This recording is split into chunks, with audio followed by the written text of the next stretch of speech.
Bonjour, je me présente, je suis Evelyne Douny, psychothérapeute, hypnothérapeute. Alors, aujourd'hui, je vais vous montrer des points que l'on peut taper quand on se sent dans un stress, dans une anxiété, dans une peur, dans une angoisse, dans une phobie. Et on peut aussi les taper quand on se sent seul ou triste, ou alors quand vous êtes dans une dépendance, dépendance pour manger, dépendance pour boire, dépendance pour fumer. La seule chose, c'est que dans la dépendance, ça va enlever l'envie, mais l'envie pourra revenir beaucoup plus rapidement. Alors, pas plus rapidement, mais elle pourra revenir, elle pourra bien sûr revenir. Donc, qu'est-ce que vous allez faire? Dans une journée, il faudra peut-être taper plusieurs fois votre envie, et puis il faudra certainement la taper dans les jours qui suivent aussi. Et à un moment donné, ben, vous verrez que si vous continuez à le faire calmement, ça ira. Par contre, dans toutes les autres émotions que je vous ai citées, comme le stress, l'anxiété, phobie, etc., là, ce sont des émotions. Les émotions, c'est comme des couches. Une émotion, c'est comme un oignon. Vous avez différentes couches dans l'oignon. Si vous enlevez la première couche de peau, il y en a encore une, il y en a encore une, il y en a encore une. Hein, et là, si vous le faites plusieurs fois pour enlever toutes les couches de peau, il n'y a plus de problème. Donc, je vais vous donner un exemple un peu plus pratique. C'était par exemple une de mes filles qui faisait une dissertation en anglais. Donc, elle commence sa dissertation, elle se trompe, la classe rigole, elle se moque d'elle et elle revient à la maison en disant Maman, j'ai peur d'aller au cours d'anglais. Donc, la première couche, c'était la peur d'aller au cours d'anglais. On se met à taper les points sur ça, les points que je vous montrerai par la suite. Et là, elle me dit Maman, j'ai peur de parler anglais. On est dans une autre peur. On a travaillé sa deuxième peur. Et puis après, elle me dit, maman, j'ai peur de ne pas comprendre quand la prof me parle. Ok, on a travaillé sa troisième peur. Et puis, elle me dit, et si je ne sais pas la réponse? Et là, il a suffi, même sans taper les points, que je lui dise tout simplement, bah, tu sais, ta prof sait pas tout non plus, personne ne sait tout, c'est tout à fait normal. Et là, elle était calme, tranquille, et le lendemain, elle pouvait retourner au cours d'anglais, très à l'aise, si bien que ça s'est très bien passé et que sa peur s'était totalement envolée. Donc, dans tout ce qui est les sentiments, comme ça précédent que je vous ai cité, ça va, c'est souvent les sentiments sont par couche, mais si vous travaillez plusieurs fois jusqu'au moment où quand vous pensez à votre problème, vous êtes bien, c'est OK et ça vous aidera énormément, voilà, notamment dans des périodes un peu plus difficiles. Alors, au départ, il faut évidemment être dans votre émotion. Si maintenant vous travaillez une peur ou un mal-être sur quelque chose et que vous n'êtes pas dans votre peur ou dans votre mal-être, évidemment, ça partira pas. Donc, au départ, il faut regarder vers le bas. Quand vous regardez vers le bas, sur votre côté gauche, vous êtes dans tout ce que vous vous dites et quand sur votre côté droit, vous êtes dans tout ce que vous ressentez. Donc, pour avoir une émotion, il faut se dire quelque chose et ressentir, même si on n'en est plus conscient. Donc, quand vous n'êtes pas bien, vous regardez jamais vers le bas. Hein. Mais là, au contraire, je vais vous demander de regarder vers le bas pour retrouver l'émotion qui vous met mal à l'aise et pour pouvoir alors taper les points pour l'enlever. Au départ, on regarde vers le bas, on pense à son problème. Ici, vous avez les deux V, donc la clavicule de chaque côté qui forment un V et vous allez mettre la base de la paume de votre main sur la pointe de ce V et vous allez aller avec vos doigts sur votre côté gauche. Ce point se trouve essentiellement à gauche, donc ne le faites pas en parallèle avec moi. Là, vous allez pouvoir faire les gestes en même temps que moi, mais là, vous devez aller sur votre côté gauche à vous. Donc, vous regardez vers le bas, vous massez ce point et vous allez le trouver parce que vous allez voir ce point est plus douloureux. Quand on pousse dessus, il fait un peu mal. On appelle ça le point sensible. Donc, vous regardez vers le bas. Quand vous sentez ce point, vous essayez de repenser à votre problème. Prenez quelques instants pour ça. Ne vous y attardez pas trop longtemps, car ce n'est pas nécessaire. Et quand vous ressentez ce mal-être qui se trouve là, vous allez commencer à taper les points. Alors, vous prenez deux doigts, vous tapez. Là, vous tapez à droite, à gauche, tout ça n'a plus d'importance. Celui-ci est toujours à gauche, les autres, c'est comme ça vous vient, comme c'est le plus spontané pour vous. Vous prenez deux doigts et vous allez taper sur le sourcil du côté du nez et vous allez taper 10 à 20 fois. Vous le faites en même temps.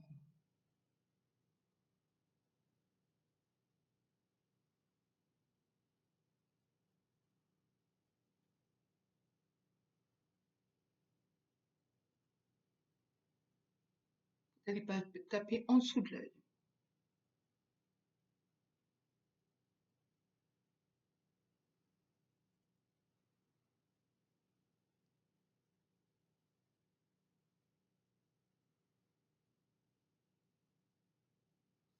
Vous allez taper en dessous d'un bras.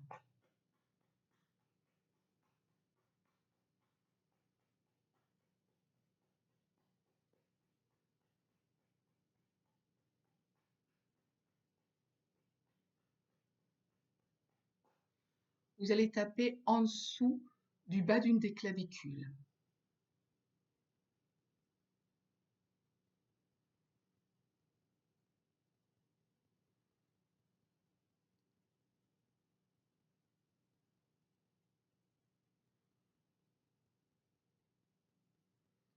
Ensuite, vous allez prendre un point, une de vos mains, main droite, main gauche, comme c'est plus facile pour vous. De nouveau, là, ça n'a plus d'importance. Vous avez votre pouce et puis vous avez 4 bosses. Et vous allez taper entre les deux phalanges, les deux phalanges dans cette face extérieure de la main, dans ce petit creux que fait ces deux phalanges-là. Voilà. Et vous tapez sans vous arrêter, les yeux grands ouverts. Vous regardez droit devant vous.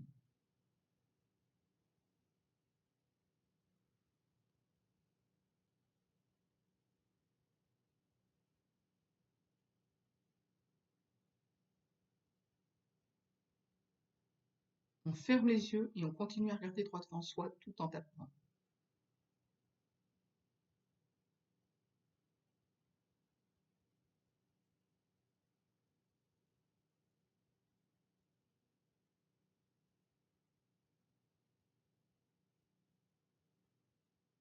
Vous réouvrez vos yeux et vous regardez en bas d'un côté. Moi, je vais commencer par le côté droit.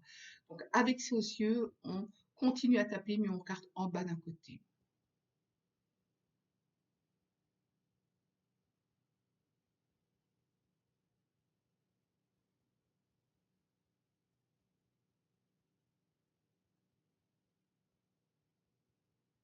Vous allez regarder de l'autre côté en bas avec vos yeux.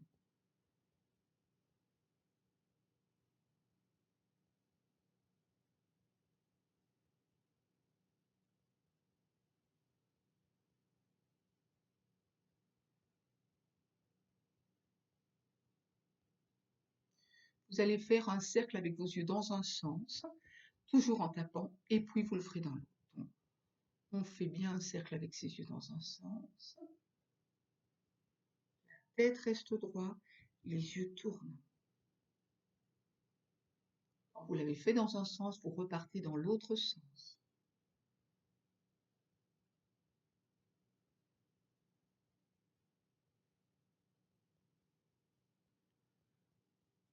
Ensuite, vous allez fermer votre bouche et vous allez fredonner une mélodie.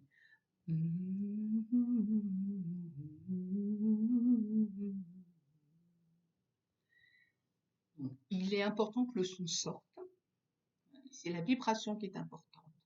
Ensuite, vous allez compter jusqu'à 5 dans la langue que vous voulez. Le son doit sortir aussi, mais vous pouvez le faire bas, ça n'a pas d'importance.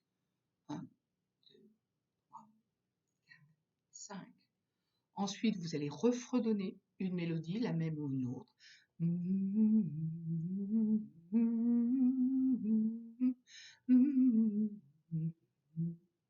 Et puis, vous allez recommencer les points du départ. Vous allez taper sur le sourcil du côté du nez.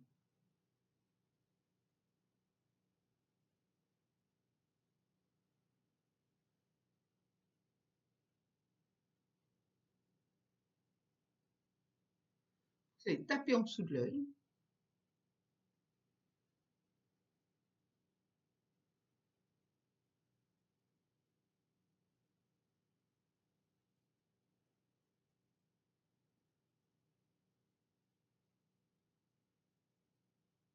Vous allez taper en dessous du bras.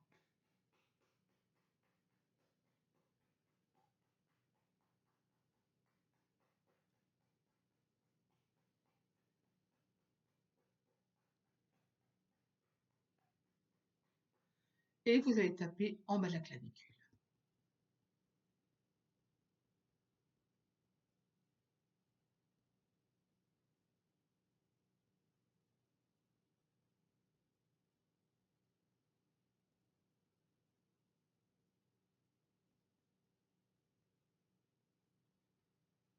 Quand vous avez fini, vous regardez de nouveau vers le bas. Vous essayez de penser à votre problème. Si vous sentez que l'angoisse est encore là, vous arrivez à vous rappeler au problème et vous êtes mal, vous redémarrez tous les points. Si, au contraire, quand vous avez fini, vous essayez de repenser à votre problème et vous voyez que votre problème a disparu, c'est OK, c'est que ça va, pas de problème. Si évidemment le problème revient, vous retapez les points. Sinon, et parfois il va falloir le faire 2, 3 fois de suite, hein, parce que ce sont les différentes couches, comme je vous ai expliqué au départ, hein, où les émotions séparent couches et il faut aller à la couche centrale. Et vous allez voir que ça peut vraiment vous aider. Vous aider. Pourquoi ça aide aussi dans l'insomnie? Justement parce que ça calme le stress, ça calme l'angoisse, donc vous pouvez utiliser ça dans les insomnies pour justement vous permettre d'être le plus posé possible et pouvoir respirer. Voilà. Je vous souhaite alors de bien réussir à gérer toutes ces émotions. Une très bonne journée à vous. Au revoir.